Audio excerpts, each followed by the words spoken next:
This video is going to be on the ratchet strap, otherwise known as the ratcheting tie down. This is a ratchet strap. It's 15 feet long, 1 inch wide. This is the ratcheting assembly, and it's separate, separate piece from the rest. The rest is just a strap. So this has a hook, and then the ratchet body, and then this is a 15-foot long strap with another hook on the end. First of all, I'll show you how to use the ratchet assembly, and then I'll show you how to wrap it up. So you have the ratchet body, and you can see, you can watch how it works. The sliding metal pieces here engage on the ratcheting spool there. So just line it up so you can see through it. See the slot right there? Rather than having it like this so that it's a dead end shaft, it's easiest if you get it so you can see through it and it's open like that. Feed from this direction, not from this direction, but feed from this direction into that slot you see. Now the strap is coming out here. Feed it back into this other hole up above, that's in the handle part of the ratchet body. Feed it through that slot. It's easier, you can go through, see this other hole down here, you can go through that hole, but it's less convenient when you're strapping things down. Ideally you have this loose end up and free so that you can do whatever you want with it, rather than have it down below where it's going to get tightened down onto your load and be a pain to work with. So feed it that direction. To use it, you hook the other end onto something. So say you're loading a trailer, you're strapping things onto the trailer. So you put one hook on one side of the trailer on a solid anchor point, and then the other end of the strap goes to the other side of the trailer to a solid anchor point. Then you feed the ratchet assembly like I just showed you, but keep your fingers out from this area. So actually I'm going to hold it like this. So keep your fingers free from these moving parts. See, there's some stuff there that could be painful if you pinched in there. So hold it from free spooling out, and then just crank on that. Make sure, ideally you want it to feed in there without folding onto itself or like twisting.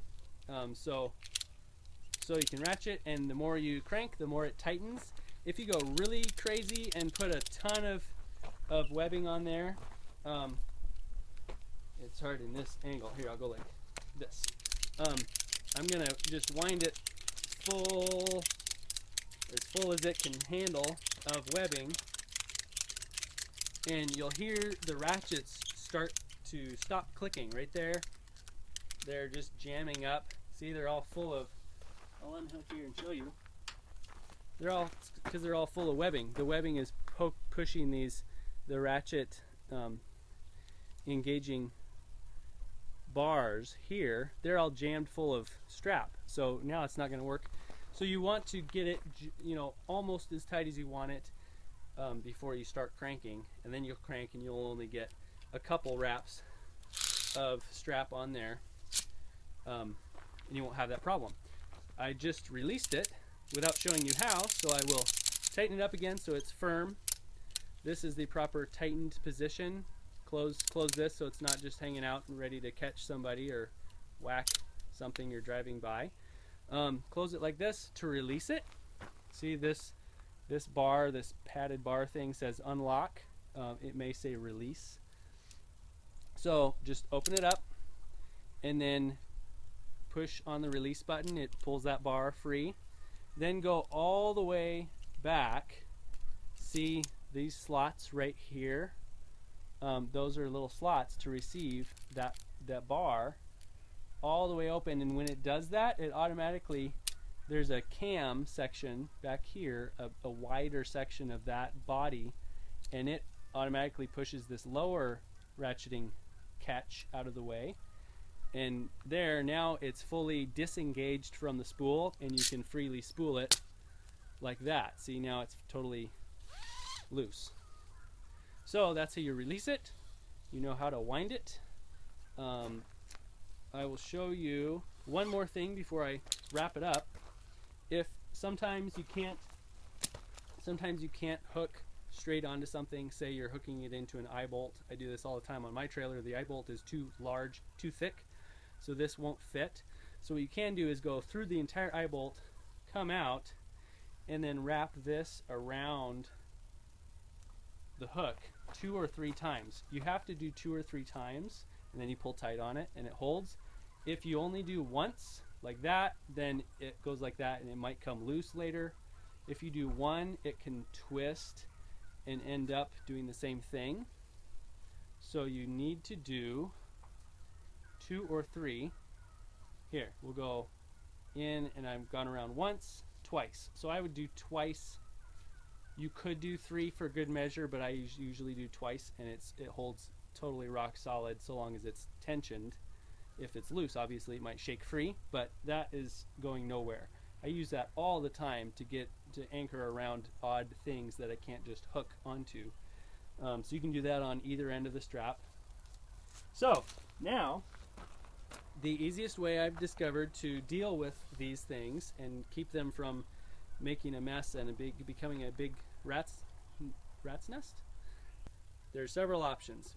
Basically, some guys leave this loose and they wrap this up like around like this. I've seen this done, but it doesn't take long for this to just come undone and be a mess. The other option is you can put them together, and see, I'll just do it like that, and then you can wrap it around like this, and if you get it straight it works better, and that kind of works. But as you can probably guess, doesn't take much before the whole thing unwinds. All you have to do is lay it in the back of your truck. Looks like I got a knot there, but I'll undo that in a second. Put that in the back of your truck, jiggle it around, go down a few bumpy roads. It gets mixed in with your other gear and other straps. So now you have to untangle this mess. As you saw, I had a knot in it just from it sitting here doing nothing. So how do you manage this thing? I found the best way is to get it so that you can see the slot, feed the strap through the slot, then go back out above on the handle side in that space, bring it out. I like coming out about 6 inches or so, roughly 4 to 6 inches. Hold your finger down here to keep it from coming loose when you start to ratchet it. Then ratchet it completely until that tail disappears. It'll get swallowed up in the spool. Now it's totally firm, it's not going anywhere. So now, I'm right-handed, so I use my right hand. I grip it like this. I put my 2 fingers out, I wrap it, well, one finger, super easy. Lay it over your pointer finger, then take your middle finger and put it on the outside of the strap. So lay it over that finger, the first finger, second finger just goes on the outside. Then all you have to do is pull. Now you have this nice beautiful loop. Pull the loop all the way, and your middle finger is keeping it from getting all twisted like that. There's a twist.